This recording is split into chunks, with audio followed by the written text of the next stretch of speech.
भारत के लोगों को समझनी चाहिए, हम सबको समझनी चाहिए कि जितनी भी डेवलप्ड इकोनॉमीज हैं वर्ल्ड की, उसमें एग्रीकल्चर सेक्टर का कंट्रीब्यूशन सिंगल डिजिट आता है।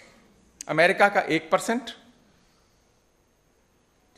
जर्मनी का 1%, जापान का 1%, इंग्लैंड में 1%, चाइना में 7% और हमारा 20% आता है।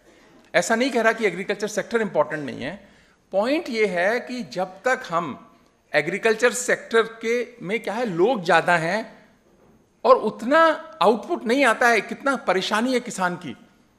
वहां से लोगों को सिखा के पढ़ाकर काबिल बनाकर दूसरे एरियाज में लाने की जरूरत है। जो लोग भी गांव से आते हैं वो जानते हैं कि जिस परिवार में बच्चा पढ़ गया उस घर की हालत अच्छी हो गई, जिसको अच्छा कुछ नौकरी मिल गई, अपनी इंडस्ट्री लगा ली, कुछ व्यापार कर लिया, कुछ और काम कर लिया, तो टोटल डिपेंडेंसी ऑन एग्रीकल्चर अगर है, अगर एग्रेरियन सोसाइटी है,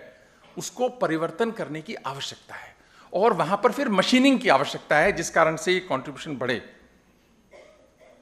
और जो सर्विस सेक्टर है, भारत की भी जो कोर कॉम्पिटेंस आएगी वो सर्विस सेक्टर और मैन्युफैक्चरिंग से ही आएगी। इसी कारण से ये हमारे फोकस्ड एरियाज अगर हम जरा भी डेविएट करेंगे तो उस ग्रोथ रेट को स्लो करेंगे।